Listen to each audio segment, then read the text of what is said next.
ವ್ಯಾಖ್ಯಾಮುದ್ರಾಂ ಕರಸರಸಿಜೈ ಪುಸ್ತಕಂ ಶಂಖಚಕ್ರೆ ಬಿಭ್ರದ್ಭಿನ್ನ ಸ್ಫಟಿಕರುಚಿರೆ ಪುಂಡರೀಕೆ ನಿಷನ್ನಃ ಅಮಲಾನಶ್ರೀರಮೃತ ವಿಶದೈರಂಶಭಿಪ್ಲಾವಯನ್ ಮಾಮಾವಿರ್ಭೂಯಾದನಗಮಹಿಮಾ ಮಾನಸೇ ವಾಗಧೀಶಃ ನಮಸ್ತೆ ಪ್ರಾಣೇಶ ಪ್ರಣತ ವಿಭುವಾಯಾವನಿಮಗಾಹ ನಮಃ ಸ್ವಾಮಿನ್ ರಾಮಪ್ರಿಯತಮನುಮನ್ ಗುರುಗುಣ ನಮಸ್ತುಭ್ಯಂ ಭೀಮ ಪ್ರಬಲತಮ ಕೃಷ್ಣೇಷ್ಟ ಭಗವನ್ ನಮಃ ಶ್ರೀಮನ್ಮಧ್ವ ಪ್ರದಿಶ ಸುದೃಶನ್ನೋ ಜಯ ಜಯ ಶ್ರೀ ಗುರುಭ್ಯೋ ನಮಃ. ನಾರಾಯಣಂ ಸುರಗುರುಂ ಜಗದೇಕನಾಥಂ ಭಕ್ತಪ್ರಿಯಂ ಸಕಲಲೋಕನಮಸ್ಕೃತಂಚ ತ್ರೈಗುಣ್ಯವರ್ಜಿತಮಜಂ ವಿಭುಮಾದ್ಯಮೀಶಂ ವಂದೇ ಭವಗ್ನಂ ಅಮರಾಸುರಸಿದ್ಧವಂದ್ಯಂ ನಾರಾಯಣಂ ನಮಸ್ಕೃತ್ಯ ನರಂಚೈವ ನರೋತ್ತಮಂ ದೇವೀಂ ಸರಸ್ವತೀಂ ವ್ಯಾಸಂ ತತೋ ಜಯಮುದೀರಯೇ. ವೇದವ್ಯಾಸುರ ಮಹಾಭಾರತದ ಚಿಂತಕರಿಗೆ ವಂದನೆಗಳು. ಶಾಂತಿ ಪರ್ವದ 452ನೆಯ ಪ್ರವಚನ. ಭೀಷ್ಮರಲ್ಲಿ ಇನ್ನೇನು ಉತ್ತರಾಯಣದ ಕಾಲದ ಹತ್ತಿರದಲ್ಲಿ ಭೀಷ್ಮರು ಬಂದಿದ್ದಾರೆ. ಧನುರ್ಮಾಸ ಮುಗಿತಾ ಬಂದಿದೆ. ಮಕರಕ್ಕೆ, ಉತ್ತರದ ಅಯನಕ್ಕೆ ಸೂರ್ಯನ ರಥ ಪಯಣ ಬೆಳೆಸಲಿದೆ ಅಂದಾಗ ಧರ್ಮರಾಜ, ನಾನು ಯಾರಲ್ಲಿ ಕೇಳಲಿ ಅಂತ ಕೇಳುತ್ತಾ ಜ್ಞಾನನಿಧಿಯಾಗಿ ಕುಲದ ಶಿಖಾಮಣಿಯಾಗಿ ಇರುವ ಭೀಷ್ಮರಲ್ಲಿ ಮತ್ತೆ ಕೇಳುತ್ತಾನೆ, ಧರ್ಮಾಧರ್ಮ ವಿಮುಕ್ತಂ ಯತ್ ವಿಮುಕ್ತಂ ಸರ್ವ ಸಂಶ್ರಯಾತ್. ಯಾವುದಕ್ಕೆ ಯಾರಿಗೆ ಧರ್ಮದ ಅಧರ್ಮದ ಸಂಪರ್ಕವೇ, ಸ್ಪರ್ಶವೇ, ಸಂಬಂಧವೇ ಇಲ್ಲವೋ, ಧರ್ಮದಿಂದ ಅಧರ್ಮದಿಂದ ದೂರ ಇರುವವನು, ಎಲ್ಲದರ ಆಶ್ರಯಕ್ಕಿಂತಲೂ ಯಾರ ಆತರಿಯೂ ಇಲ್ಲದೆ ಸರ್ವತಂತ್ರ ಸ್ವತಂತ್ರನಾಗಿರುವಂತೆ. ಏನದು? ಯಾರು? ಹೇಗೆ? ಜನ್ಮ ಮೃತ್ಯು ವಿಮುಕ್ತಂ ಯತ್. ಹುಟ್ಟು ಸಾವುಗಳಿಗೆ ಸಿಕ್ಕಿಬಿದ್ದವನು ಧರ್ಮವನ್ನು ಅಧರ್ಮವನ್ನು ಮಾಡಿಯೇ ಮಾಡಿರ್ತಾನೆ. ಪುಣ್ಯ ಪಾಪದ ಲೆಕ್ಕಾಚಾರದಲ್ಲಿ ಅವನಿಗೆ ಹುಟ್ಟು ಸಾವುಗಳಿರುವುದು. ಹಾಗಾಗಿ ಯಾರಿಗೆ ಹುಟ್ಟು ಸಾವುಗಳಿಲ್ಲ, ಜನ್ಮ ಮೃತ್ಯು ವಿಮುಕ್ತ, ಮುಕ್ತ ಅಲ್ಲ ವಿಮುಕ್ತ, ಸಹಜವಾಗಿ ಹುಟ್ಟದವನು ಸಾಯದವನು. ನಮಗೆ ಕೇಳುವಾಗಲೇ ಅರ್ಥ ಆಗುತ್ತೆ ಅದು ದೇವರ ಬಗ್ಗೆ ಕೇಳ್ತಾ ಇದ್ದಾನೆ ಅಂತ. ಯಾಕೆಂದ್ರೆ ಮುಕ್ತ ಶಬ್ದ ಬರುವುದೇ ಬಿಡುಗಡೆಯನ್ನು ಪಡೆದವನಿಗೆ, ಅಂದ್ರೆ ಮೊದಲು ಸಿಕ್ಕಿಬಿದ್ದವ ಅಂತಲೇ ಕಾಣುತ್ತದೆ. ದೇವರನ್ನು ನಾವು ಹೇಳುವುದೇ ಇಲ್ಲ ಹಾಗೆ. ಹಾಗಾಗಿ ಪುಣ್ಯ ಪಾಪಗಳು ಮಾಮೂಲಿ ಎಲ್ಲರಿಗಿದ್ದೇವೆ. ಅದು ಅದರ ಕಟ್ಟುಪಾಡೇ ಇಲ್ಲದವನು ದೇವರಲ್ಲೇ ಅರ್ಥ. ಮತ್ತು ಇನ್ನು ಸ್ಪಷ್ಟವಾಗಿ ಧರ್ಮ ಮತ್ತು ಅಧರ್ಮ ಆಕ್ಷನ್, ಕ್ರಿಯೆ, ಅದರಿಂದ ಫ್ರುಟ್, ಫಲಿತಾಂಶ, ಫಲ, ಅದು ಪುಣ್ಯಭಾವ. ಅದರಿಂದ ಆಗತಕ್ಕಂಥ ಅನುಭವ ಅದು ಸುಖ ದುಃಖ. ಅದನ್ನು ಹೇಳ್ತಾರೆ ಮತ್ತೆ ಪುನಃ ವಿಮುಕ್ತಂ ಪುಣ್ಯ ಪಾಪಯೋ. ಆಯ್ತಾ? ಪುಣ್ಯವೂ ಪಾಪವೂ ಯಾರಿಗೆ ಇಲ್ಲವೋ, ಪುಣ್ಯ ಪಾಪಗಳಿಂದ ಯಾರು ದೂರನೋ,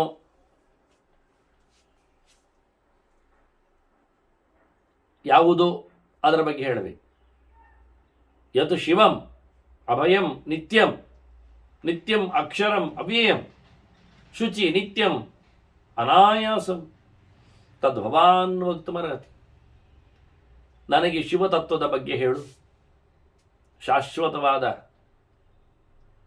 ಆನಂದವನ್ನು ಅನುಭವಿಸುತ್ತಿರುವ ಸಂಗತಿ ಅದು. ಶಿವ ಅಂದರೆ, ಶ ಅಂದರೆ ಸುಖ, ಅದರ ಈ ಅಂದರೆ ಅನುಭವ,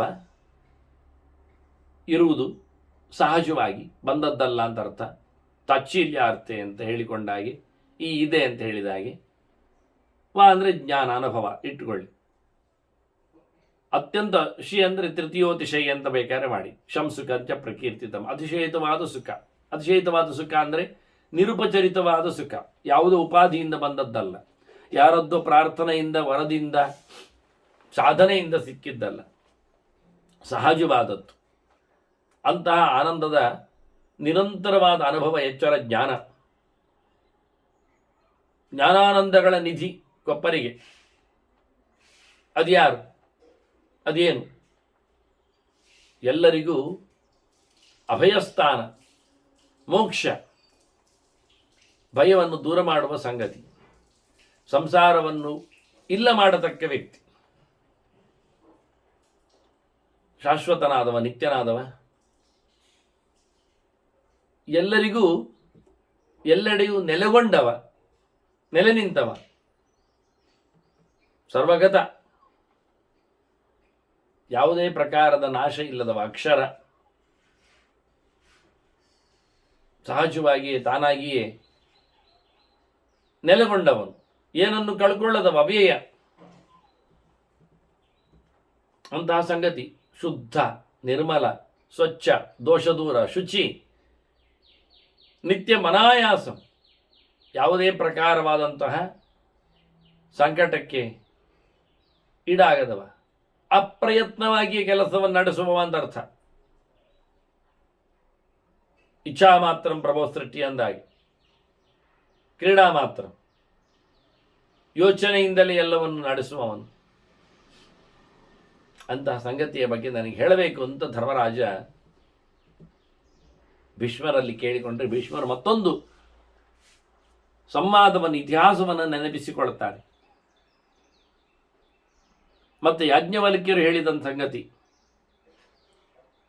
ಅದು, ಮತ್ತು ಜನಕರಾಜನಿಗೆ, ಅವನು ಬೇರೆ, ದೇವರಾತನ ಮಗ ದೇವರಾತಿಗೆ ಸುಮಾರು ಜನಕರು ಆಳಿದ್ದಾರೆ ಅಂತ ಕಳೆದ ಬಾರಿ ಹೇಳಿದ್ನಲ್ಲ. ಅವನಿಗೆ ಹೇಳಿರತಕ್ಕಂಥ ಸಂಗತಿ ಹೀಗೆ, ಅವನು ಪ್ರಶ್ನೆ ಕೇಳಿದ್ದಾನೆ, ದೈವರಾತಿ ಜನಕ, ಇವ ಉತ್ತರ ಕೊಟ್ಟಿದ್ದಾನೆ ಯಾಜ್ಞವಲ್ಕ್ಯ ಋಷಿ. ಹೇಳ್ತಾನವನು ಯಾಜ್ಞವಲ್ಕ್ಯ ಋಷಿ, ನಿನಗೆ ಗೊತ್ತುಂಟು ಮಾರಾಯ, ಆದರೂ ಕೇಳ್ತಾ ಇದ್ಯಲ್ವಾ, ನನ್ನನ್ನು ಪರೀಕ್ಷೆ ಮಾಡಲಿಕ್ಕೆ ಅಂತ ಹೇಳೋದಿಲ್ಲ ಅವರು, ಹಾಗೆಲ್ಲ ಅವರಲ್ಲಿಲ್ಲ. ವಿದ್ಯೆ ಉಳ್ಳವರಾದ್ರಿಂದ ಅವರಲ್ಲಿ ಅಂತ ವಿನಯ ಇದೆ, ಗರ್ವ ಇಲ್ಲ. ಓ, ನಿನ್ಗೆ ಗೊತ್ತಿದ್ದು ನನ್ನನ್ನು ಪರೀಕ್ಷೆ ಮಾಡಲಿಕ್ಕೆ ಹೇಳ್ತಾ ಇದ್ದಿಂದ ಹೇಳುವುದಿಲ್ಲ ಋಷಿಗಳು. ಅಂತಹ ಒಂದು ದೌಲತ್ತು ಪರೀಕ್ಷೆ ಮಾಡತಕ್ಕಂತಹ ಒಂದು ಹುಂಬತ್ತನ ರಾಜನಲ್ಲೂ ಇಲ್ಲ, ರಾಜನನ್ನು ಕಮ್ಮಿ ಹೇಳಲಿಕ್ಕೆ ಇಲ್ಲ ಇವರು. ಆದ್ರಿಂದ ಇವರು ಹೇಳ್ತಾರೆ, ನಿನಗೆ ವಿಷಯ ಗೊತ್ತಿದೆ, ಆದರೂ ಕೇಳ್ತೀನಿ, ನೀನು ಗೊತ್ತು ನನಗೆ, ನಾನು ಹೇಳಬೇಕು ಅಂತ. ಪೃಷ್ಟೇನ ಚಾಪಿ ವಕ್ತವ್ಯಂ ಯಶ ಧರ್ಮ ಸನಾತನಃ. ಋಷಿ ಹೇಳ್ತಾನೆ, ಕೇಳಿದಾಗ ಹೇಳುವುದು ಎನ್ನುವುದು ಇದು ಸಿದ್ಧವಾದ ವಿಷಯ, ಇದು ಧರ್ಮ, ಇದು ಪ್ರಾಚೀನವಾದದ್ದು, ಇದು ಶಾಸ್ತ್ರಸಮ್ಮತವಾದದ್ದು. ಕೇಳಿದವರಿಗೆ ಹೇಳಬೇಕು, ಹೇಳದೇ ಇರುವಂಥದ್ದು ಅಂತ ಇಲ್ಲವೇ ಇಲ್ಲ. ಹೇಳದೇ ಇರಲಿಕ್ಕೆ ಇವನದ್ದು ದೊಡ್ಡ ಗಂಟ, ಇವನೇ ಪಡೆದದ್ದ ಅಲ್ಲ ಅಲ್ವಾ? ಆದ್ದರಿಂದ ಹೇಳಬೇಕೇ. ಕೇಳದೆ ಹೇಳಬಾರ್ದು ಎನ್ನುವುದು ಸತ್ಯ, ಕೇಳಿದರೆ ಹೇಳದೆ ಇರಬಾರ್ದು ಎನ್ನುವುದು ಅಷ್ಟೇ ಸತ್ಯ. ಆದ್ದರಿಂದ ನೀನು ಕೇಳಿದಿ, ನಾನು ಹೇಳುತ್ತೇನೆ, ಇದರಲ್ಲಿ ನಿನಗೆ ಗೊತ್ತಿಲ್ಲದ್ದನ್ನು ಹೇಳುವುದು ಅಲ್ಲ, ಮತ್ತೆ ನನಗೆ ಹೇಳಲಿಕ್ಕೆ ಬರ್ತದೆ ಅಂತ ಹೇಳುವುದು ಅಲ್ಲ. ಕೇಳಿದ್ದ ಕೇಳು, ಇದು ಸಂವಾದ ಅಂದ್ರೆ ಹೀಗೆ ಅರ್ಥ. ಯಾರಾದರೂ ದೊಡ್ಡವರು ಸಿಕ್ಕಿದ್ರೆ ಅವರ ಪಕ್ಕದಲ್ಲಿ ಕೂತು ವಿಷಯವನ್ನು ಚಿಂತನೆ ಮಾಡು. ಅವರು ಯಾವುದೋ ಹೊಸ ಆ್ಯಂಗಲಲ್ಲಿ, ಹೊಸ ನೆಲೆಯಲ್ಲಿ ವಿಷಯವನ್ನು ಹೇಳುತ್ತಾರೆ. ಇಂದಿನ ನಾವು ಸಂವಾದದಲ್ಲಿ ನೋಡಲಿಲ್ವಾ, ಕೆರಾಳನ ಚಿಂತನೆಯಲ್ಲಿ ವಸಿಷ್ಠರು ಮಾತಾಡಿದ್ದು. ವಸಿಷ್ಠನೇನು ಹೇಳಿದ್ರು? ನನಗೆ ನನ್ನಪ್ಪ ಚತುರ್ಮುಖ ಹೇಳಿದ್ದು ಹೇಳುತ್ತೇನೆ ಅಂತ. ಆಗ ಲಾಭ ಆಗಲಿಲ್ವಾ? ಬ್ರಹ್ಮದೇವ ಹೇಳಿದ್ದು ಸಿಗಲಿಲ್ವಾ ನೇರಕ್ಕೆ? ಅದು ಬೇಕು ನಮಗೆ. ಇಲ್ಲಿ ನಾರಾಯಣ ಪಂಡಿತರು ಮಧ್ವಾಚಾರ್ಯರ ಬಗ್ಗೆ ಚರಿತೆ ಬರೆದ್ರು. ಬರೆಯುವಾಗ ಅವರೇನು ಹೇಳಿದ್ದು? ಹೀಗೆ ದೇವತೆಗಳು ಹೇಳಿದ್ರು ಅಂತ ಹೇಳಿದರು. ಹೀಗೆ ದೇವತೆಗಳು ಹೇಳಿದ್ರು ಅಂತ ಹೇಳುವಾಗ ಆ ಮಾತನ್ನು ಕೋಟ್ ಮಾಡಿದರು. ವಿಧಿ ನಿಗದಿತವಂತಹ ತತ್ರ ವೃಂದಾರ ಕೇಂದ್ರ ಅಂತ ಹೇಳಿ ಅವ್ರು ಏನು ಹೇಳಿದ್ದು ಸೊಲ್ಲು, ಅದನ್ನು as it is, word by word, letter by letter ಅಚ್ಚೊತ್ತು ಕೊಟ್ಟರು. ನಮಗೇನು ಲಾಭ ಆಯ್ತು? ಈಗ ನಾರಾಯಣ ಪಂಡಿತರು ಆಚಾರ್ಯರ ಚರಿತೆಯನ್ನು ಕೊಡುವಲ್ಲಿ ದೇವತೆಗಳು ಸೊಲ್ಲು ನಮಗೆ ಸಿಕ್ಕಿತು. ಹಾಗೆ ಆಚಾರ್ಯ ಮಧ್ವರು ತಾನು ಬದರಿಗೆ ತೆರಳುತ್ತೇನೆ ಅಂದಾಗ ಮೌನದಲ್ಲಿದ್ದಾಗ ಒಂದು ಸಂದೇಶ ಕೊಟ್ಟೋದ್ರು, ದೇವರಿಗಿಂತ ದೊಡ್ಡವನು ಇಲ್ಲ ಅಂತ ಹೇಳುವಂಥದ್ದು. ಅದು ಅವ್ರಿಗೆ ಹೇಳುವ ಗೆರೆ ನಮಗೆ ಸಿಕ್ಕಿದಲ್ವ. ನಾಸ್ತಿ ವಿಷ್ಣು ಸದೃಶನ್ನನು ದೈವಂ ಅಂತ. ಹಾಗೆ ಕೆಲವೊಮ್ಮೆ ಸಂವಾದಗಳಲ್ಲಿ ಅವರು ಹೀಗೆ ಹೇಳಿದ್ದಾರೆ ಅಂತ ಹೇಳೋದು ಸಿಕ್ಕಿದಾಗ ನಮಗೆ ಲಾಭ ಆಗ್ತದೆ. ಆದ್ದರಿಂದ ವಸಿಷ್ಠರು ಹೇಳುವಾಗ ನನಗೆ ಚತುರ್ಮುಖ ಹೇಳಿದ್ದು, ನನ್ನ ಅಪ್ಪ ಹೇಳಿದ್ದು ಅಂತ ಹೇಳುವಾಗ ನಮಗೆ ಎಷ್ಟು ದೊಡ್ಡ ಸಂಗತಿ ಆಯಿತು. ಯಾಕೆಂದರೆ ನೇರ ಚತುರ್ಮುಖನಿಗೆ ಸಿಕ್ಕಿದ್ದು ನಾರಾಯಣದ್ದೇ ಗೆರೆ ಅಲ್ವಾ. ಅದರಂತೆ ಯಾಜ್ಞವಲ್ಕ್ಯರಲ್ಲಿ ರಾಜ ಸಿಕ್ಕಿದವ ಮಾತಾಡ್ತಾ ಇದ್ದಾನೆ ಅಂದರೆ ಯಾಜ್ಞವಲ್ಕ್ಯ ಹೇಳ್ತಾನೆ, ಕೇಳಿದವರಿಗೆ ಹೇಳಬೇಕೆನ್ನುವುದು ಸತ್ಯ, ಹೇಳುತ್ತೇನೆ ಅಂತ. ಆಗ ಅವ್ರು ಹೇಳುವಂಥ ಗೆರೆಗಳಲ್ಲಿ ಅವರ ಹಿಂದಿನಿಂದ ಯಾರಿಂದ ಪಡೆದಿದ್ದಾರೆ ಗೊತ್ತಿರುವುದಿಲ್ಲ. ಈಗ ನೆನಪಾದಾಗ ಯಾರದ್ದು ನೆನಪಾಗಿ ಹೇಳ್ತಾರೆ ಗೊತ್ತಾಗೋದಿಲ್ಲ. ಅದನ್ನ ಸಿಕ್ಕಿ ಬೀಳ್ತದ ಇಲ್ವ ವಿಷಯ ನಮಗೆ. ಯಾಜ್ಞವಲ್ಕ್ಯ ಕಮ್ಮಿಯ, ಅವನು ಸೂರ್ಯನಲ್ಲಿ ಕಲಿತಿದ್ದಾನೆ. ಮತ್ತೆ ಕೇಳಲಿಕ್ಕೆ ಹೋದರೆ ಸೂರ್ಯನು ಕೃಷ್ಣನೇ ಹೇಳ್ತಾನಲ್ಲ, ಅಹಂ ವಿವಸ್ವತೆ ಯೋಗಂ ಪ್ರೋಕ್ತವಾನ್ ಅಹಮಂ ವಿಯಂ ವಿವಸ್ವಾನ್ ಮನವೇ ಪ್ರಾಹ ಅಂತ. ಏನು ಗಮ್ಮತ್ ನೋಡು, ನಾನು ಸೂರ್ಯನಿಗೆ ಪಾಠ ಹೇಳಿದ್ದೇನೆ. ಎಲ್ಲಿ ಸೂರ್ಯಲೋಕ ಮಾರಾಯರೆ, ಎಲ್ಲಿ ದ್ವಾರಕೆ, ಎಲ್ಲಿ ಕೃಷ್ಣ? ಅವ ಹೇಳ್ತಾನೆ ಸೂರ್ಯ ತನ್ನ ಮಗನಿಗೆ ಮನುವಿಗೆ ಹೇಳಿದ, ಮನು ಮನುಷ್ಯರಿಗೆಲ್ಲ ತಿಳಿಸಿದ ಅಂತ. ಗಮ್ಮತ್ ನೋಡಿ, ಮನುಷ್ಯರಿಗೆ ಸಿಕ್ಕಿದ್ದು ಮನುವಿನಿಂದ, ಮೂಲ ಪುರುಷನಿಂದ. ಮನುವಿಗೆ ಅವನ ಅಪ್ಪ ಸೂರ್ಯ ಹೇಳಿಕೊಟ್ಟದ್ದು. ಸೂರ್ಯನಿಗೆ ಯಾರು ಹೇಳಿಕೊಟ್ಟದ್ದು? ಕೃಷ್ಣ ಹೇಳ್ತಾರೆ ಅದು ನಾನು ಹೇಳಿಕೊಟ್ಟದ್ದು ಅಂದ. ಅರ್ಜುನನಿಗೆ ಬೆಚ್ಚ ಅಲ್ಲ ಮಾರಾಯ, ನಾನು ನೀನು ಇಲ್ಲಿ 5-6 ತಿಂಗಳ ಆಚೀಚೆ ಓಡಾಡಿ ಹುಟ್ಟಿ ಬಂದವರು. ಅರ್ಜುನನಿಗಿಂತ ಕೃಷ್ಣ ಅರ್ಧ ವರ್ಷ ದೊಡ್ಡವ ಅಷ್ಟೇ, 6 ತಿಂಗಳು. ಅರ್ಜುನ ಪಾಲ್ಗುಣಕ್ಕೆ, ಕೃಷ್ಣ ಭಾದ್ರಪದಕ್ಕೆ ಹುಟ್ಟಿದ್ದು ಅಂತ ಇಟ್ಕೊಳ್ಳಿ. ಭಾದ್ರಪದ, ಆಶ್ವೀಜ, ಮಾರ್ಗಶಿರ, ಪುಷ್ಯ, ಮಾಘ, ಪಾಲ್ಗುಣ, 6 ಮಂತ್. ಹೀಗಿರುವಾಗ ಅರ್ಜುನ ಕೇಳ್ತಾನೆ, ಅಲ್ಲ ಮಾರಯ್ಯ, ನನಗೆ ನೀನು ಮೊದಲಿಂದೆಲ್ಲ ಗೊತ್ತು ಸುಮಾರಾಗಿ 10-15 ಅಂದರೆ ಪಾಂಡವರು ಕೃಷ್ಣನ ರುಕ್ಮಿಣಿ ಮದುವೆಗೆ ಹೋಗಿದ್ದಾರೆ. ಅದೆಲ್ಲ ಸೀಕ್ರೆಟ್, ಯಾರ ಪಕ್ಕ ಹೇಳೋದಿಲ್ಲ ವಿಷಯಗಳು, ಎಲ್ಲಿಲ್ಲ ಹೇಳ್ತಾರೆ ಕೊನೆಗೆ. ಗಮ್ಮತ್ತು ಕೇಳಿದರೆ ಮೊದಲು ಮದುವೆ ಆದ್ದು ಕೃಷ್ಣ, ಅವನಿಗೆ ರುಕ್ಮಿಣಿಯ ಸ್ವಯಂವರ ಎಲ್ಲ ಗೊತ್ತು. ಅಷ್ಟು ಮಾತ್ರ ಅಲ್ಲ, ಮೊದಲಿಗೆ ಪಾಂಡವರನ್ನು ನೋಡಿ ಬರಲಿಕ್ಕೋಸ್ಕರ ಕೃಷ್ಣ ಜನ ಕಳಿಸಿದ್ದ. ಹಾಗಾಗಿ ಪಾಂಡವರಲ್ಲಿ ಭೀಮನನ್ನು, ಅರ್ಜುನನನ್ನು, ಸಹದೇವನನ್ನು ತನ್ನಡೆಗೆ ಕಳಿಸಿಕೊಂಡಿದ್ದ ಮೊದಲಿಗೆ, ಮದುವೆ ಮುಂಚೆ. ಅದು ಒಳ್ಳೆ ಅವರಿಗೆ ಕಾಂಟ್ಯಾಕ್ಟ್ ಉಂಟು. ಅದನ್ನು ಅರ್ಜುನ ಹೇಳ್ತಾನೆ, ನೀನು ಯಾವಾಗ ಸೂರ್ಯನಿಗೆ ಹೇಳಲಿಕ್ಕೆ ಪಾಠ ಓದದ್ದು? ಅಥವಾ ಸೂರ್ಯನ ಇಲ್ಲಿ ಬಂದ ಪಾಠ ಕೇಳಲಿಕ್ಕೆ? ಎಂಥ ಕತೆ, ಅವನಿಗೆ ಪುರುಸೋತಿ ಇಲ್ಲ. ಬೆಳಿಗ್ಗೆ ಹೊರಟ್ರೆ ಸಂಜೆವರೆಗೆ ಈ ಊರಿನಲ್ಲಿ, ಸಂಜೆ ಹೊರಟ್ರೆ ಬೆಳಗಿನವರೆಗೆ ಆ ಊರಿನಲ್ಲಿ. ಅಂತೂ ಅವನು ಓಡಾಡ್ತಾ ಇರಲಿಕ್ಕೆ ಇರ್ತದೆ. ನೀನು ಪಾಠ ಮಾಡಿದ್ಯಾವ? ನೀನು ಓಡಾಡ್ತಾ ಪಾಠ ಮಾಡಿದ್ದು ಕೊನೆಗೆ ಅವನ ರಥದಲ್ಲಿ ಕೂತು. ಎಂಥ ವಿಚಿತ್ರ ಅಂತ. ಆಗ ಕೃಷ್ಣ ಹೇಳ್ತಾನೆ, ಅದು ಈಗ ಅಲ್ಲ ಮಾರಾಯ, ಮತ್ತೆ ಅದು ಬೇರೆ ಅವತಾರಗಳಲ್ಲಿ ಅಲ್ಲ ಅಂದ. ಅದು ಹಿಂದೆ. ಇದೆಲ್ಲ ನನಗೆ ಗೊತ್ತಾಗಲಿಲ್ಲಲ್ಲ. ನಿನಗೆ ಗೊತ್ತಾಗೋದಿಲ್ಲ, ನನಗೆ ಗೊತ್ತುಂಟು ಹೇಳ್ತಾನವ. ಇದು ಗಮ.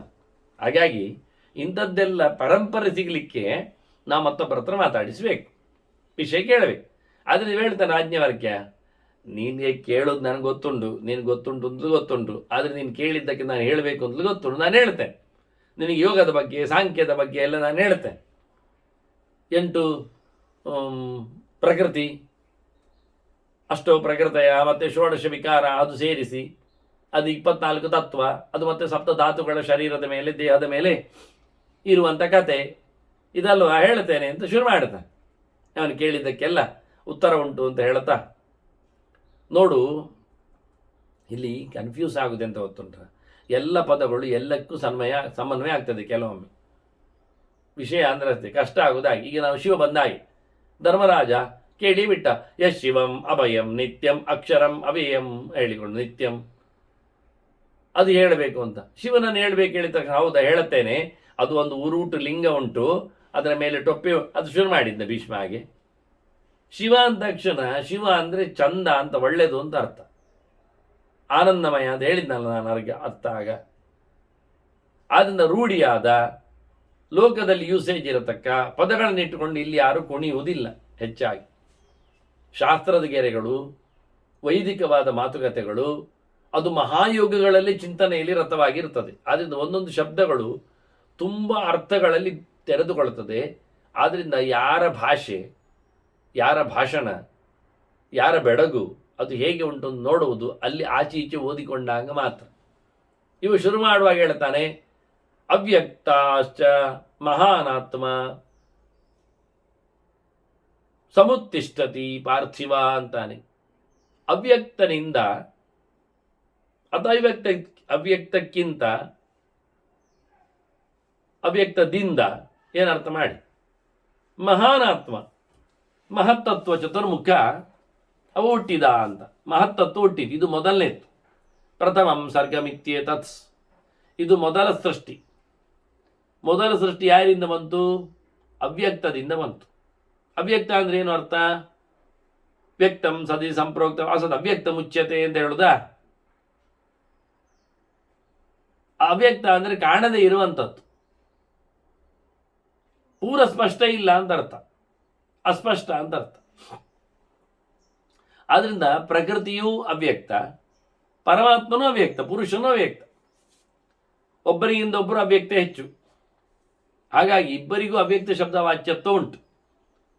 ಮಹತ್ತತ್ವದ ಸೃಷ್ಟಿಯಾದದ್ದು ಅವ್ಯಕ್ತದಿಂದ, ಅದಕ್ಕೆ ನಿಯಾಮಕಳಾಗಿ ನಿಂತದ್ದು ಪ್ರಕೃತಿ. ಹೌದು, ಆದರೆ ಕೇವಲ ಪ್ರಕೃತಿ ಸೃಷ್ಟಿ ಮಾಡುವುದಿಲ್ಲ. ಆದ್ರಿಂದ ಪುರುಷ ಅಲ್ಲಿದ್ದಾನೆ, ಅವನು ಅವ್ಯಕ್ತನೇ. ಹಾಗಾಗಿ ತದವ್ಯಕ್ತಮಾಹಿ ಅಂತ ಸೂತ್ರದಲ್ಲಿ ತದ್ ಬ್ರಹ್ಮ ಅವ್ಯಕ್ತಂ ಅಂತ ಶ್ರುತಿ ಉಂಟು. ಅವ್ಯಕ್ತ ಅವ್ಯಕ್ತಯ ಸರ್ವಾಹ ಅಂತ ಹಿಂದೆಯೂ ಮಾತುಗಳು ಬಂದಿವೆ. ಅದನ್ನು ಇಲ್ಲಿ ನಾರಾಯಣನನ್ನೊಂದಿಟ್ಟುಕೊಂಡು ಮಾತಾಡುವ ನಾವು. ಲಕ್ಷ್ಮಿ ಅಂದಾಗ ಲೆಕ್ಕದಲ್ಲಿ ಸೇರ್ತದೆ 24ರಲ್ಲಿ. ಅದನ್ನು ಅವ್ಯಕ್ತ ಮಹತ್ತತ್ವ ಬಂದಿದೆ, ಇದು ಮೊದಲ ಸೃಷ್ಟಿ ಅಂತ ಇದಕ್ಕೆ ಹೆಸರು ಅಂತಾನೆ ಲೆಕ್ಕಾಚಾರ ಮಾಡ್ತಾರೆ. ಇದನ್ನೆಲ್ಲ ತಿಳ್ಕೊಂಡವರು ಹೇಳಿದ್ದು. ಇದು ಪ್ರಾಧಾನಿಕಂಬುದ, ಇದು ಪ್ರಧಾನ ಸೃಷ್ಟಿ, ಪ್ರಕೃತಿಯ ಸೃಷ್ಟಿ. ಪ್ರಕೃತಿಗೂ ಪ್ರಧಾನ ಅಂತ ಹೆಸರುಂಟು. ಇದು ಜೀವ ಪ್ರಧಾನ, ಅದಕ್ಕೆ ಮಹಾನಾತ್ಮ ಅಂತ ದೊಡ್ಡ ಜನ. ಜೀವರಲ್ಲಿ ಉತ್ತಮನಾದವ, ಜೀವೋತ್ತಮ. ತತ್ವಗಳಲ್ಲಿ ಬ್ರಹ್ಮಾಂಡದಲ್ಲಿ ಬಹಳ ದೊಡ್ಡ ತತ್ವ ಮಹತ್ತತ್ವ, ನಾಶಗೊಳ್ಳುವುದರಲ್ಲಿ ದೊಡ್ಡದು. ಅಂದ್ರೆ ಅಂದ್ರೆ ಚತುರ್ಮುಖ ದೊಡ್ಡವ, ಅವನು ಕೊನೆಗೆ ಹೋಗಿ ಹೋಗ್ತಾನೆ. ಆದ್ರಿಂದ ವಿನಾಶ್ಯವಾದ್ರಲ್ಲಿಯೂ ದೊಡ್ಡದು, ಸೃಷ್ಟದ್ರಲ್ಲಿಯೂ ದೊಡ್ಡದು. ಲಕ್ಷ್ಮಿ ಇಲ್ಲ, ಅವಳಿಗೆ ಲಯ ಇಲ್ಲ. ಅಲ್ಲಿ ಲಕ್ಷ್ಮಿ ಒಳಗೆ ಎಲ್ಲದರ ಲಯ ಇರುತ್ತು. ಹಾಗಾಗಿ ಬಹಳ ಚಂದವಾಗಿ ಇದನ್ನು ಪ್ರಧಾನವಾದ ಸೃಷ್ಟಿ ಅಂತ ಹೇಳುತ್ತೇನೆ, ಮೊದಲ ಸೃಷ್ಟಿ ಅಂತ ತಿಳಿಸ್ತೇನೆ ಅಂತೇಳಿ. ಮತ್ತು ಈ ಮಹತ್ತತ್ವದಿಂದ ಎರಡನೇದು ಸೃಷ್ಟಿ ಆಯಿತು. ಅದಕ್ಕೆ ಎರಡನೇ ಸೃಷ್ಟಿ ಹೆಸರು. ಅದು ಮಹತ್ವದಿಂದ ಸೃಷ್ಟಿಯಾದದ್ದು ಯಾವುದು? ಅಹಂಕಾರ ತತ್ವ. ಅದಕ್ಕೆ ನಾವು ಬುದ್ಧ್ಯಾತ್ಮಕ ಅಂತ ಕರಿತೇವೆ. ಅಂದರೆ ಇದು ಚತುರ್ಮುಖನಿಂದ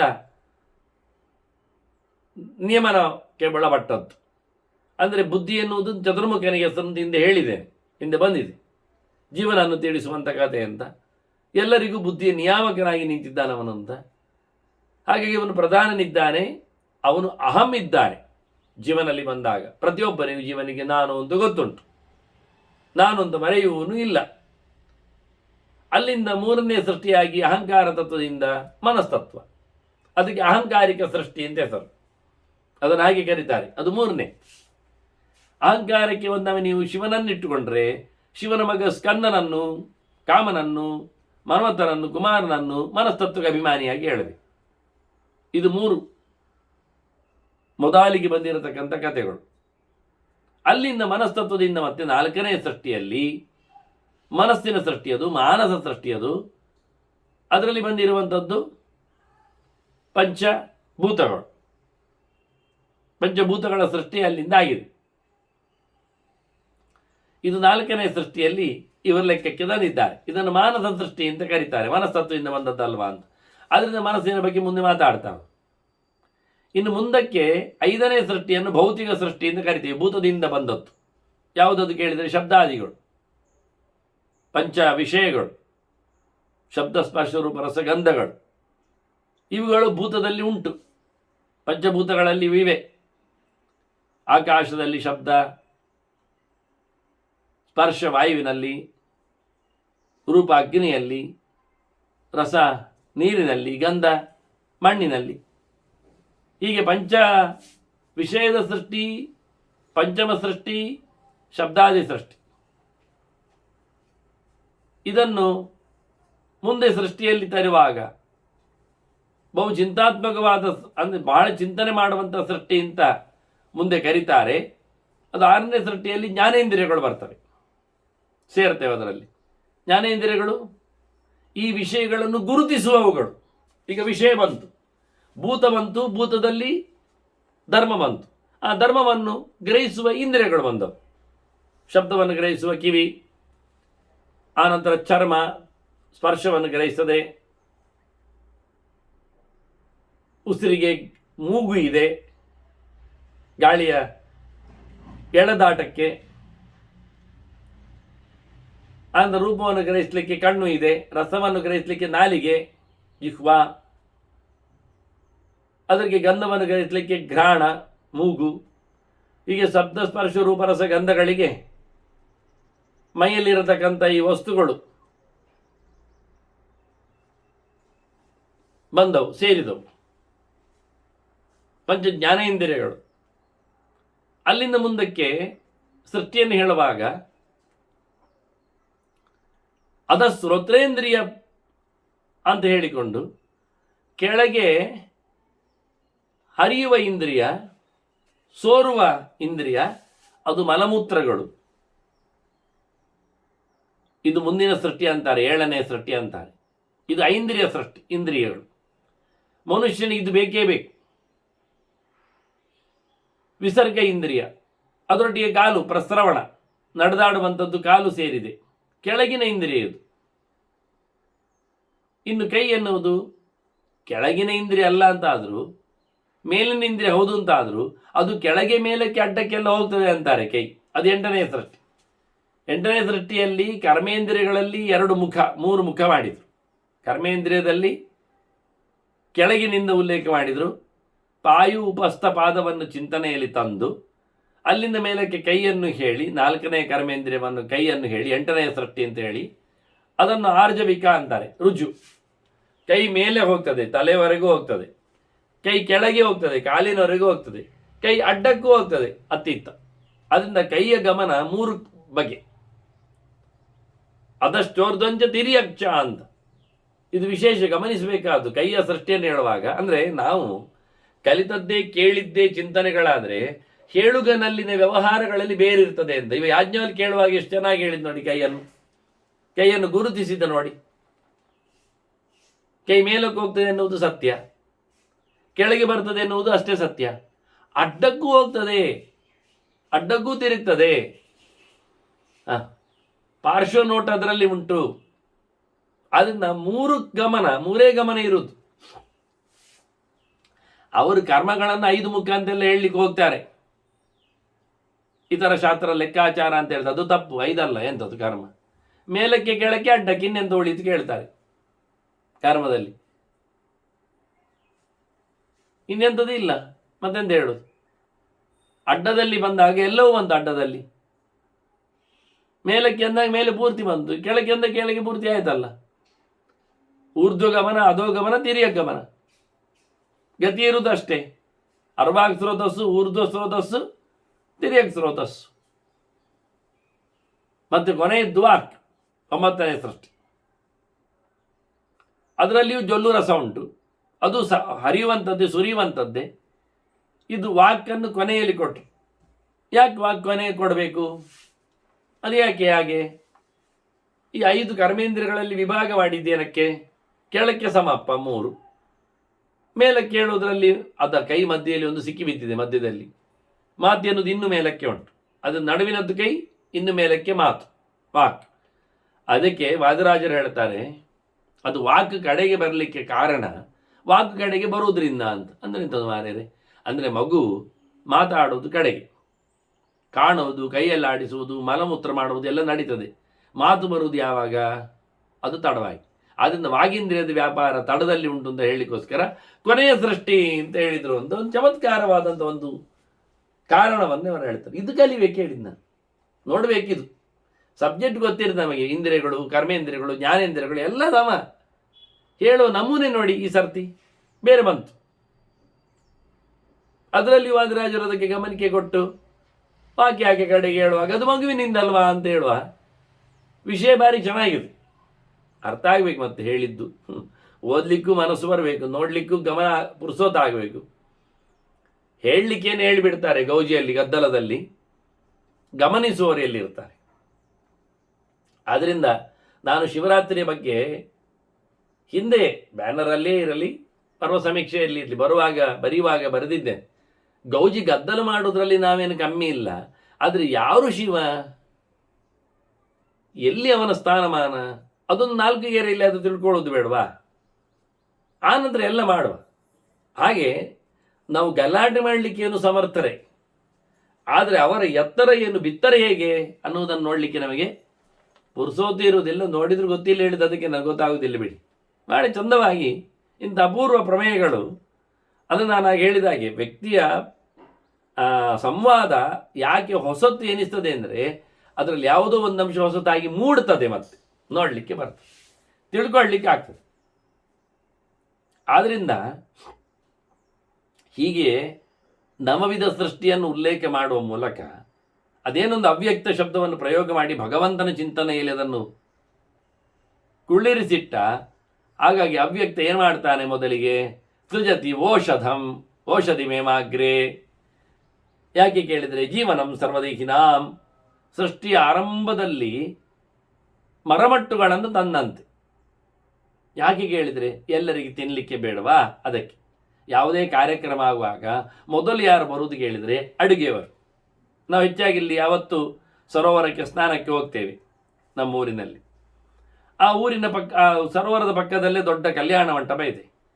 ಯಾವತ್ತು ನಾವು ಸ್ನಾನಕ್ಕೆ ಹೋಗುವಾಗ, ಅಂದರೆ ವಿಶೇಷ ದಿನಗಳಲ್ಲಿ ನಾವು ಹೋಗುವುದು ಯಾವತ್ತು ಸ್ನಾನ, ಅಲ್ಲಿ ವಿಶೇಷ ದಿನಗಳಲ್ಲಿ ಒಳ್ಳೆ ರೀತಿಯಿಂದ ಸದ್ದುಗಳು, ಗದ್ದಲಗಳು, ಪಾತ್ರೆಯ ಪದಾರ್ಥಗಳು, ದೀಪಗಳು ಎಲ್ಲ ಬೆಳಗಿರ್ತವೆ. ಯಾಕೆಂದರೆ ಅಲ್ಲಿ ಅಡುಗೆಯವರು ಬಂದಿರ್ತಾರೆ. ನಮಗೆ ಕ್ಲೂ ಸಿಗ್ತದೆ, ಇವತ್ತು ಕಾರ್ಯಕ್ರಮ ಉಂಟು ಅಂತ.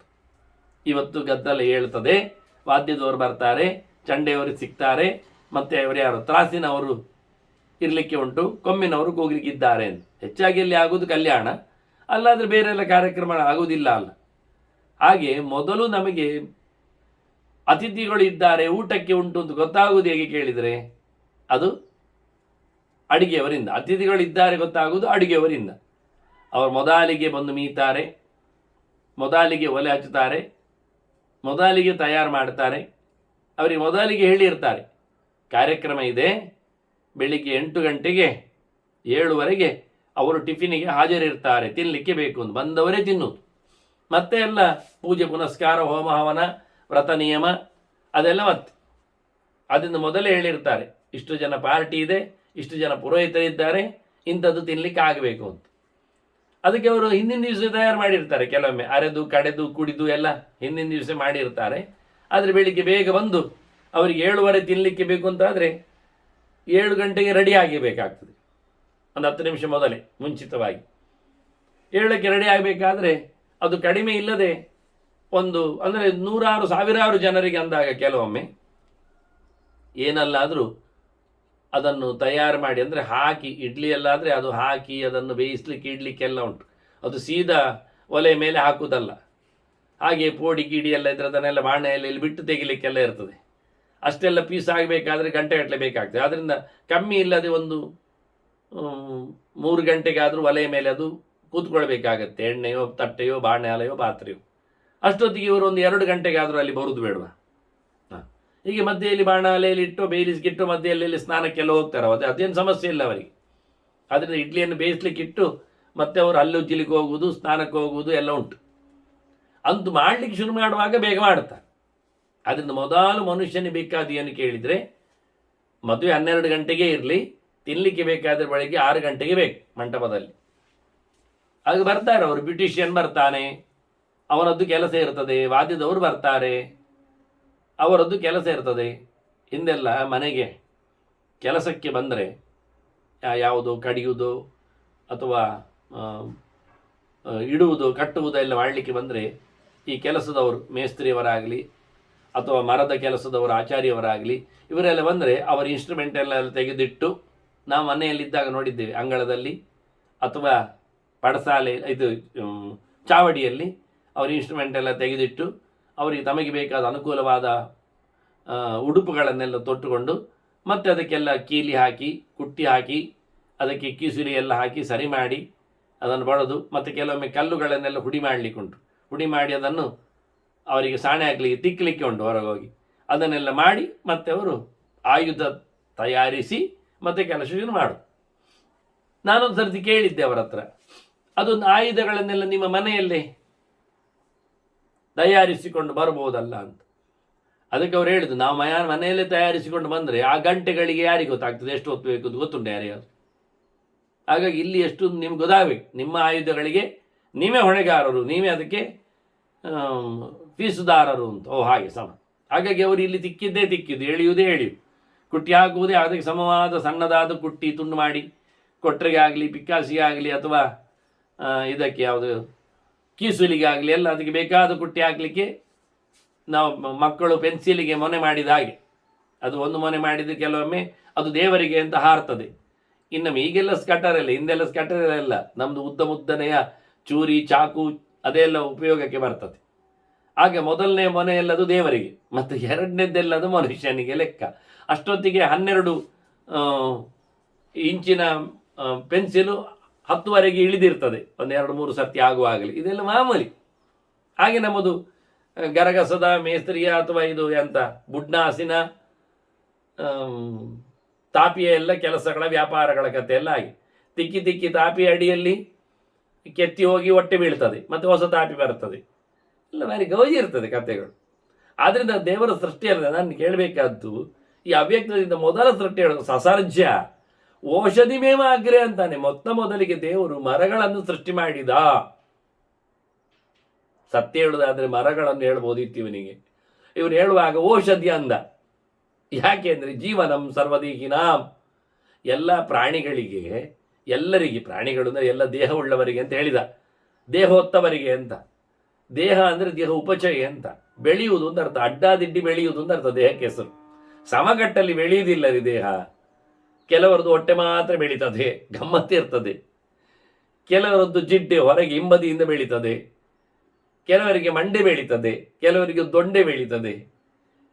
ಈ ದೊಂಡೆ ಮಂಡೆ ಕಿದ್ದಾಗೆ ಕಂಡೆ ಎಲ್ಲ ಬೆಳೀಲಿಕ್ಕೆ ಶುರು ಆಗ್ತದೆ. ಹಾಗಾಗಿ ಸಮತಟ್ಟಲ್ಲಿ ಸಮವಾಗಿ ಬೆಳೆಯುವುದಿಲ್ಲ, ಅದನ್ನು ಬೆಳೆದರೂ ಯಾರು ಕರೆಯುವುದಿಲ್ಲ. ಕೆಲವರದ್ದು ಬೆರಳು ಅದೆಲ್ಲ ಬೆಳೀತದೆ, ಅದು ಯಾಕೆ ಉಂಗುರ ಹಾಕಿ ಬೆಳೀತದೆ, ಬಂಗಾರ ಹಾಕಿ ಕುತ್ತಿಗೆ ಬೆಳೀತದೆ, ಎಲ್ಲ ನಮೂನಿ ಇರ್ತದೆ. ನಾನು ನೋಡಿದ್ದೇನೆ ಕೆಲವರದ್ದು ಕಿವಿ ಜೋತ್ಕೊಂಡು ಭುಜದಲ್ಲಿ ಕೂತಿರ್ತವ್ರು ಹಾಕಿದ ಬೆಂಡೋಲೆ, ಅವರ ಕುಂಡಲ ಭಾಳ ಜೋರಿ ಇರ್ತದೆ. ಇರಲಿ, ಕುಂಡಲಿನ ಯೋಗ ಇಟ್ಕೊಳ್ಳುವ. ಹಾಗಾಗಿ ಮನುಷ್ಯ ಅಡ್ಡಾದಿಡ್ಡಿಯಾಗಿ ಬೆಳೀಲಿಕ್ಕೆ ಕಾರಣ ಅವನು ಸರಿಯಾಗಿ ತನ್ನ ಜೀವನವನ್ನು ನೋಡಿಕೊಳ್ಳದೇ ಇರುವುದು. ಹಾಗಾದ್ರೆ ಮದ್ದು ಮಾಡಿ ಮಾರ್ಯಾರೆ, ಅದೇ ಕೊಟ್ಟದ್ದು ದೇವರೀಗ. ಮೊದಲ ಬಾರಿ ದೇವರು ಕೊಟ್ಟದ್ದು ಏನು ಹೇಳಿದರೆ ಔಷಧದ ಸೃಷ್ಟಿ, ಮದ್ದಿನ ಸೃಷ್ಟಿ. ಆಯ್ತಾ? ನೋಡಿ, ಪ್ರಾಣಿಗಳಿಗೆ ಗೊತ್ತು ಮಾರ್ಯಾರೆ. ನಮ್ಮ ಮನೆ ಪಕ್ಕದಲ್ಲಿ ನಾವು ಯಾರೂ ಸಾಕಲಿಲ್ಲ, ಆದರೆ ನಮ್ಮ ಒಡ್ಡಾರದಲ್ಲಿ ನಾಯಿಗಳು ಯಾವತ್ತೂ ಜಾತ್ರೆ ಪ್ರಕಾರದಲ್ಲಿ ಇರ್ತವೆ. ಅವುಗಳಿಗೆ ಏನಾದರೂ ಸೀಕು ಕಾಯಿಲೆ ಎಲ್ಲ ಬಂದರೆ ಉಂಟಲ್ಲ, ನಮ್ಮ ಮನೆಗೆ ಬರೋದು. ನಾವು ಏನೋ ಬೋರ್ಡ್ ಹಾಕಿ ಕೂತ್ಕೊಳ್ಳಿಲ್ಲ, ಇದು ಔಷಧಿಗಳ ಮನೆ ಅಂತೆಲ್ಲ ಹಾಕಲಿಲ್ಲ. ಆದರೆ ಅಂಗಳದಲ್ಲಿ ಎಲ್ಲ ಔಷಧಿಗಳುಂಟು. ಅತ್ತ ಮಜ್ಜಿಗೆ ಸೊಪ್ಪಿದೆ, ಇತ್ತ ಪಚ್ಚೆಗದುರು ಇದೆ, ಇನ್ನೊಂದು ನೋಡ್ಲಿಕ್ಕೆ ಹೋದರೆ ದರ್ಬೇವು ಬರಲಿಕ್ಕೆ ಆಗ್ತದೆ. ಗರ್ಗ ಇದ್ದಾನೆ, ಅಗಸ್ತ್ಯ ಇದ್ದಾನೆ, ಬಿಲ್ವನ್ ಇದ್ದಾನೆ, ಅಶೋಕ ಇರ್ತಾನೆ, ಉತ್ತರಣೆ ಇರ್ತದೆ, ಅಮೃತವಳ್ಳಿ ಬರ್ತದೆ. ಹೀಗೆಲ್ಲ ಇವರೆಲ್ಲ ನೋಡ್ಲಿಕ್ಕೆ ಹೋಗಿ ಈ ಪ್ರಾಣಿಗಳಿಗೆಲ್ಲ ಇದು ನಮ್ಮದು ಮಾಮೂಲಿ ಔಷಧಾಲಯ, ರುಗ್ಣಾಲಯ ಇದ್ದಾಗೆ. ರೋಗ ಬಂದರೆ ಇಲ್ಲೇ ಬಂದು ಥೆರಪಿ ಮಾಡಿಕೊಂಡು ಹೋಗ್ತವೆ. ತಿಂದು ಕಚ್ಚಿ ಅಲ್ಲೇ ಉಗಿದು ಒಂದಕ್ಕೆ ಎರಡಕ್ಕೆ ಮಾಡಿ ಅದು ಪರಿಚಯ, ಅದಕ್ಕೆ ಗುರುತು. ಆಸ್ಪತ್ರೆ ಬಂದದ್ದು ಗೊತ್ತಾಗಬೇಕಲ್ಲ. ಮತ್ತೆ ಇದೆಲ್ಲ ಹಣೆ ಬರಹ. ದೇವರಾಗಿ ಮಾಡಿದ. ಮೊದಲ ಬಾರಿಗೆ ಬರುವವರಿಗೆ ಸೀಕು ಕಾಯಿಲೆ ಬರ್ತದೆ, ಹೆಚ್ಚು ಕಡಿಮೆ ತಿಂತಾವೆ, ಅಡ್ಡಾದಿಡ್ಡಿ ಬೆಳೀತಾವೆ. ಅದಕ್ಕೆ ಸರಿಯಾಗಲಿಕ್ಕೋಸ್ಕರ ಮದ್ದು ಮಾಯಗಳ ಸೃಷ್ಟಿ ಮೊದಲು ಮಾಡಿದ್ದಂತೆ, ಮರಗಿಡಗಳ ಸೃಷ್ಟಿ.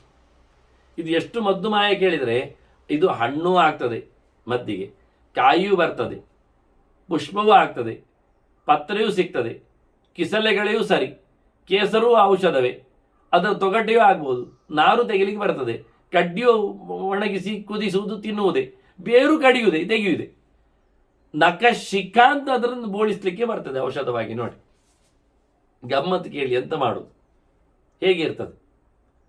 ಇಷ್ಟು ಆಗದೆ ಮನುಷ್ಯನಿಗೆ ಕಾಯಿಲೆ ಜಾಸ್ತಿ ಆಗಲಿಕ್ಕೆ ಕಾರಣ ಅವನಿಗೆ ಇದನ್ನು ದುರುಪಯೋಗಪಡಿಸುವ ರೀತಿ. ಕಲ್ಪವೃಕ್ಷ ಅಂತೇಳಿ ತೆಂಗಿನ ಮರವನ್ನು ಬೆಳೆಸಿ ಅದರದ್ದಾಯ್ತಲ್ಲ ಎಲ್ಲ, ಕೆಲವು ಬೇರುಗಳನ್ನು ಕತ್ತರಿಸಿಕೊಂಡು ಹೋಗ್ತಾನೆ, ಅವನಿಗೆ ಯಂತ್ರಂತೆ, ತಾಯಿ ಇತ್ತಂತೆ, ಇನ್ನೆಂಥದೋ ಉಪದ್ರವಗಳ ಪೀಡೆಗಳ ನಿವೃತ್ತಿಗಂತೆ, ಮತ್ತು ಅದರದ್ದು ಕಾಂಡ ಅದನ್ನು ಕಡದ ಅದನ್ನು ಮೂಪಿಗಂತೆ ಮಾಡಿಗಂತೆ ಅದಕ್ಕೆ ಕಟ್ಟಿಸಿಕೊಂಡ, ಇನ್ನು ಅದರದ್ದು ಎಲೆ ತೆಗೆದ, ಅದು ಪಾಪ ಊಟಕ್ಕೆ ಕೊಡುವುದಿಲ್ಲ ಅಂತ ದೊಡ್ಡ ಎಲೆ ಮಾಡಿ ಕೂತ್ರೆ ನೀನು ಕಡ್ಡಿ ಆಗ್ತದೆ ಹೇಳಿ ಅದನ್ನು ಬೋಳಿಸಿಕೊಂಡು ಇಡಿಸುಡಿ ಮಾಡಿದ, ಗುಡಿಸ್ಲಿಕ್ಕೆ ಆಯಿತು ಅಂತ ಮಾಡಿದ.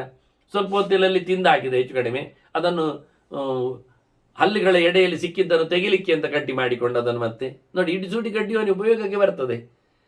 ಅದು ಎಂಗಿಲೇ ಗುಡಿಸಿದ್ದು ಇಡಿಸೋಡಿ, ಅದರದ್ದು ಕಡ್ಡಿಯನ್ನು ಮುರಿದವನು ಕೂಳಿಗೆ ಹಾಕ್ತಾ ಇದ್ದಾನೆ. ಪುಣ್ಯಕ್ಕೆ ಪುಗುಳಿಗೆ ಹಾಕಲಿಲ್ಲವ, ಅದು ತೊಳಿಲಿಕ್ಕೆ ಹಾಕಿ ಅವನಿಗೆ.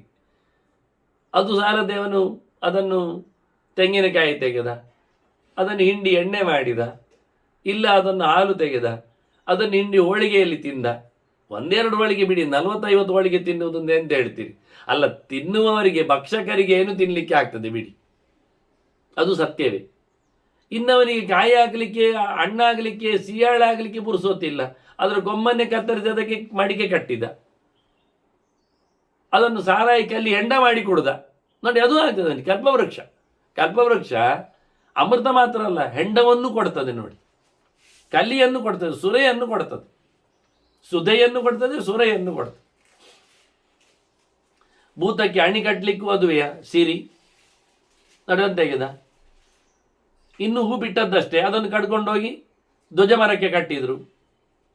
ಬಾಳೆಯ ದಿಂಡಿನೊಟ್ಟಿಗೆ ತೆಂಗಿನ ಕೊಂಬು ಅದನ್ನು ಕಟ್ಟಿ ಹಾಕಿದ್ರು, ಅದು ನಡೀತದೆ. ನೋಡಿ, ಎಲ್ಲ ಕಡೆಗೂ ಬೇಕದು. ಅದರ ಚೆಂಡೆಯಲ್ಲಿ ತೆಗೆದ ಇನ್ನು ಎಳೆಕಾಯಿ ಅದನ್ನು ಒರೆಸಿಕೊಂಡ, ಅದರಲ್ಲಿಯೂ ಹಲ್ಲು ತಿಕ್ಕಲಿಕ್ಕೆ ನೋಡಿದ.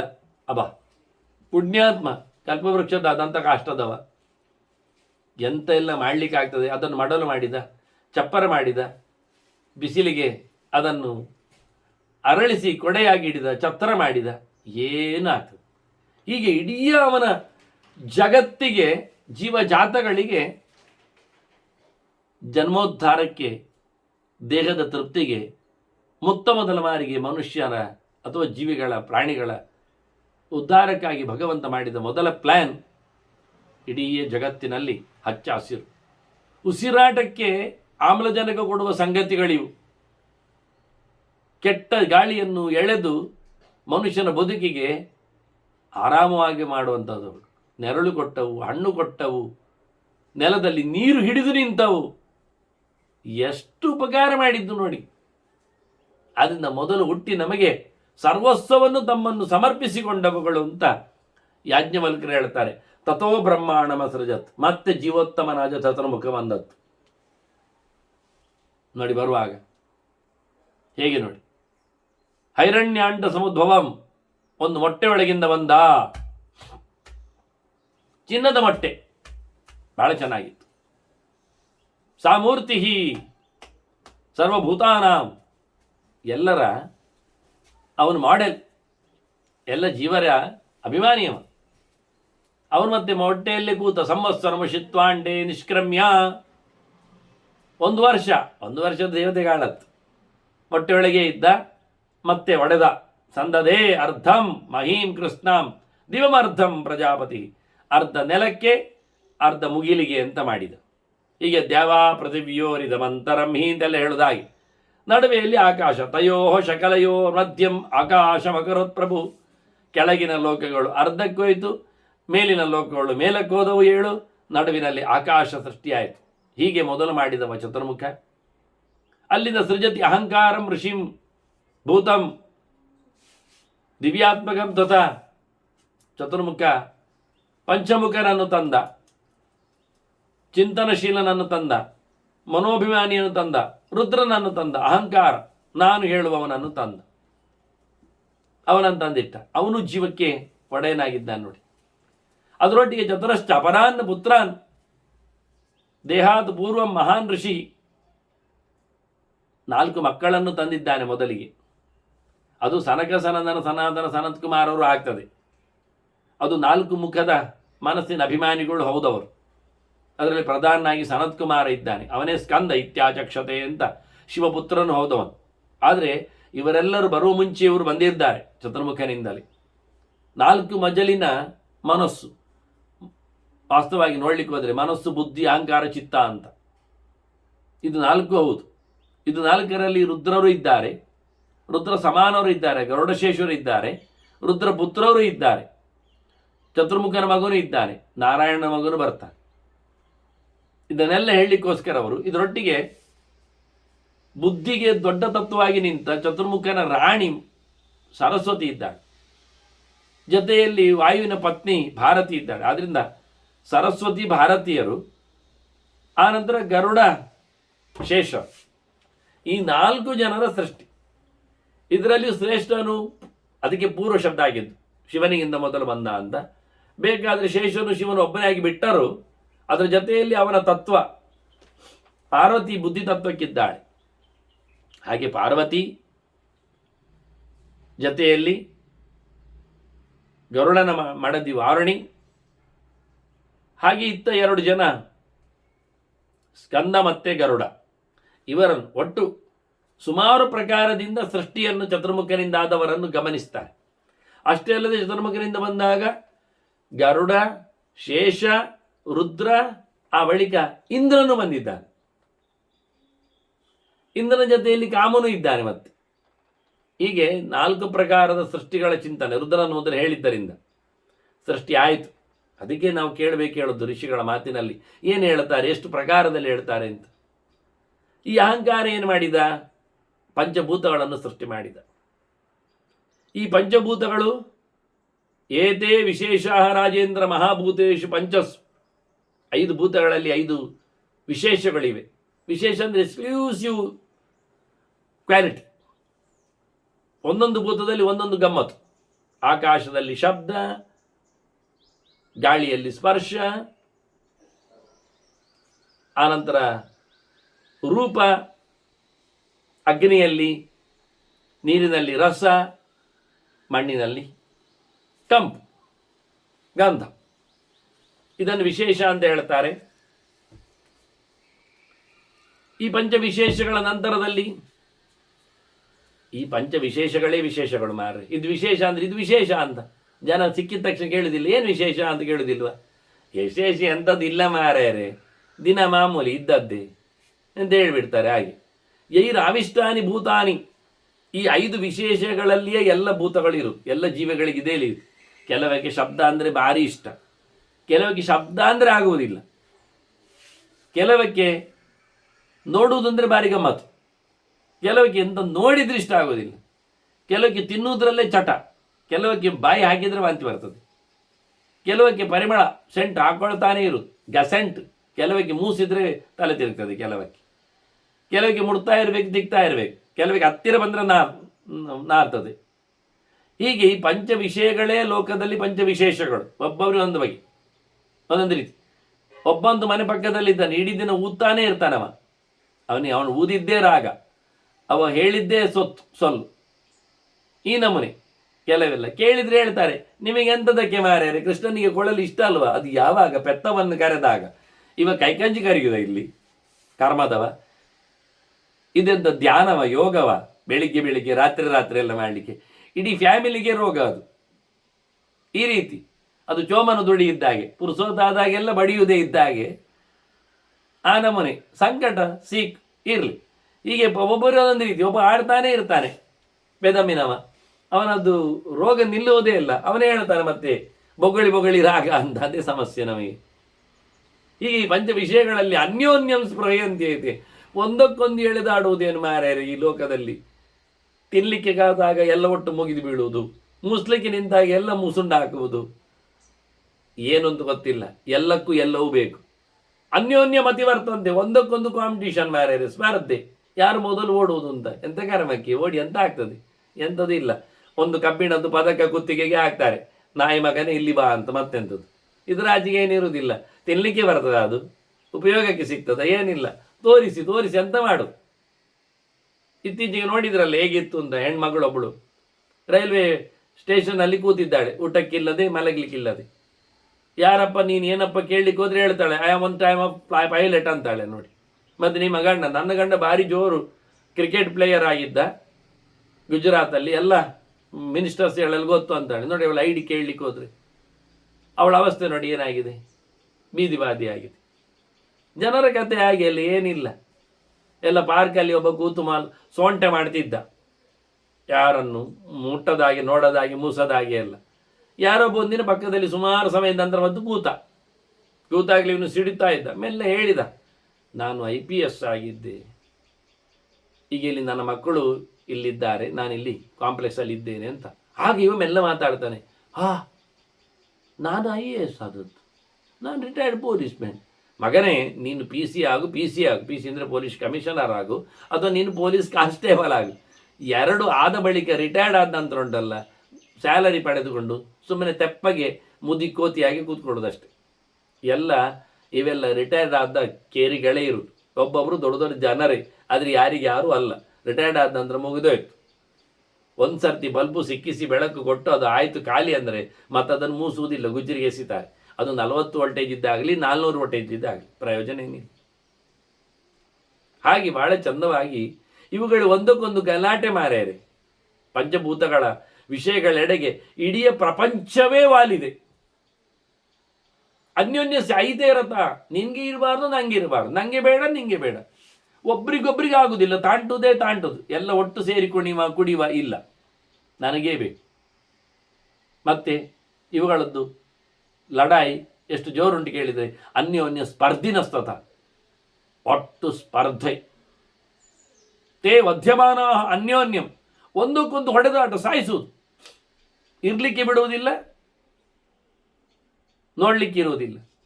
ಈ ರೀತಿಯಾಗಿ ಈ ಪಂಚ ವಿಷಯಗಳೇ ಲೋಕದಲ್ಲಿ ದೊಡ್ಡ ಸಂಗತಿಯಾಗಿದೆ ಅಂತಾನೆ. ಇವುಗಳದ್ದು ವಿಚಿತ್ರ ಆಗಿ ಹೋಗಿದೆ.